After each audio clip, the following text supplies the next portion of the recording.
that garage. I'm out here cleaning the garage, but tomorrow is going to be a special day. In an effort to replace one of the vehicles, I've got an old Caravan.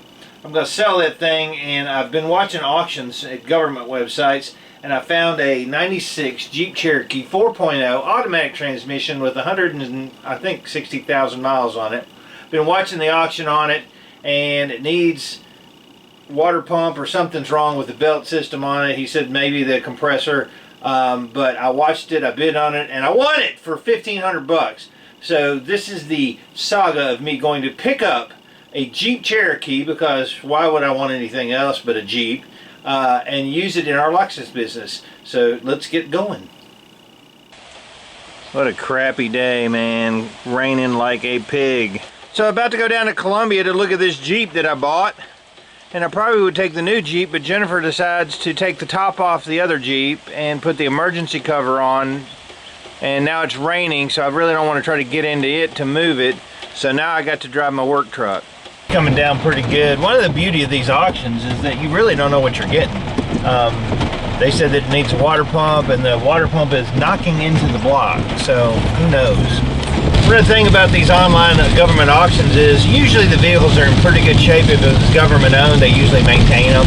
But you really never know what the condition of the vehicle is going to be, because they're not mechanics, and it could be a blown motor, and you get down there and it's just like, oh crap, this is not a bad water pump, this whole engine's bad, so who knows. That'll be interesting. Driving down to Columbia. Columbia is known to, the biggest thing that they got going on there is Mule Day. So you can kind of figure what kind of town Columbia is. Mule Day, yay! It's about 30, without traffic it's about 30 minutes. It's probably about 40, 45 with traffic. Spring Hill is where the Saturn plant is. The old Saturn plant, now it's just a GM plant in Spring Hill, Tennessee. So we'll be passing that here in a few minutes. And this is the plant. This is where they made the Saturn vehicles until the GM got rid of them because they didn't like the union setup there.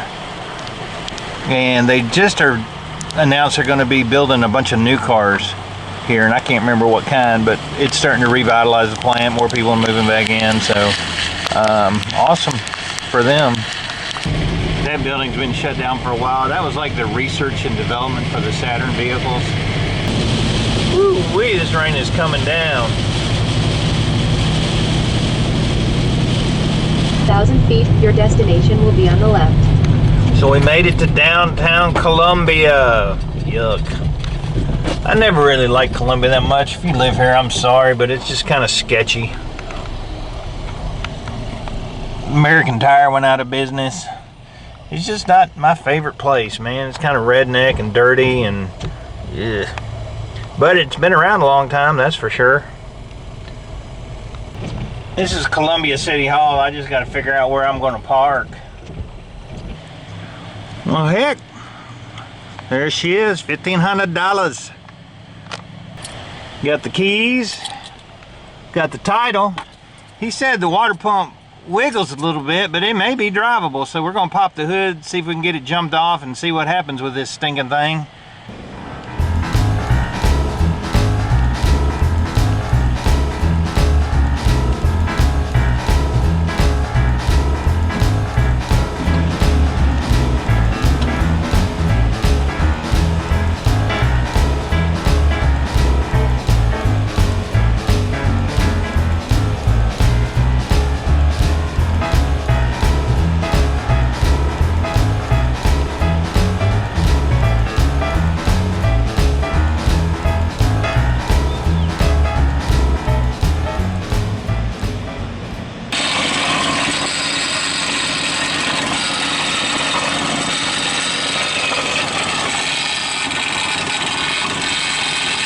Good.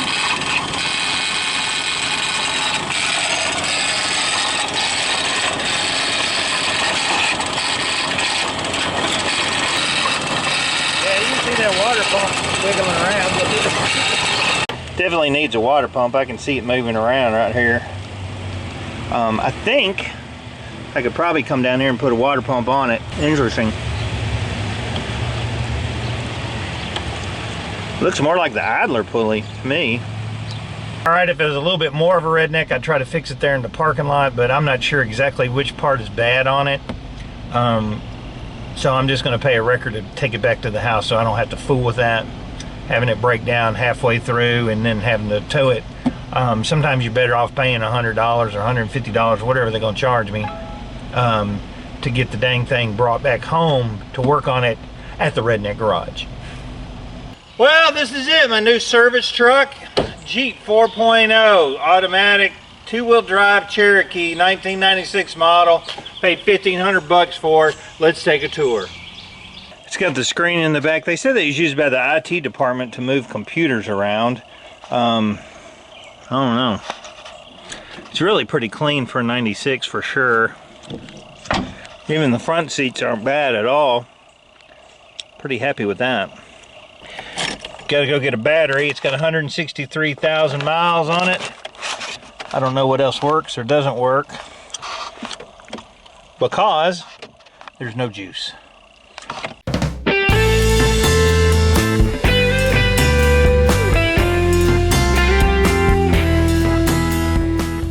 Devin and I are going on a test drive of the Jeep since we've never had it on the road ever. Look at him putting on the, what a wuss. I got it. What else you got to put on? No, there's nothing. No crash helmet, no nothing. There we go. Hey, moving forward. It might have brakes. Let's see. That might have been good to check before. Yeah, it might have been. Jennifer's putting some numbers on her mailbox. Oh, there we go. It works. There you go. Look, you think she's annoyed? Is she annoyed? I can't see anything. The windows are tinted. Yeah. Devin's flipping you off. Oh. Alright. Sure. Truthfully, I'm surprised how much pickup this thing has. Holy crap. This thing will move on. What do you think? I like it. Yeah. It's got a little chip in the windshield. But I'm telling you, this thing has got some pep in its step. Sadly, the Centennial celebration from Columbia, this plate's going in the trash. Back in '08, they had some kind of hoo-ha, yada yada, big party, but it's all but forgotten now. And I thought you guys would just enjoy this shot. This is the difference between a Jeep in Franklin, Tennessee, that's lived here all its life, and one of those rust buckets from up north. When you look at the frame and anything under the carriage, there is no rust whatsoever. I mean, it's clean as the day it came out of Toledo, Ohio. So there you go. That's why you always want to buy a Jeep from down south. All right, Devin and I are out here drinking a Blue Moon. Yeah. The Jeep, let me tell you, this thing runs like a scalded freaking dog. You get on it and it's, with that 6-cylinder, it was a lot more power than I thought. I'm used to driving these 2.5s, I guess, but with this little Jeep frame and a 2-wheel drive, it moved. It did. It actually handled really nice. For $1,500, man, this thing is awesome. And because I like working on Jeeps so much, I'll get to work on it all the time now. I'm gonna make up some magnets for the doors that say Affordable Locksmith and use it in my business. But you know what? For $15, this thing is awesome. And it says Jeep on it, so you can't go wrong with that. Yeah. We're gonna finish our beers and get into some more troubles. I don't know what it is, but I'm done with the Jeep. I'm going to get the oil changed. I may just have Zachary take it over to an oil change place because I'm getting lazy right now. We're going to enjoy our beers. I'm David and Devin from the Redneck Garage. Keep turning wrenches.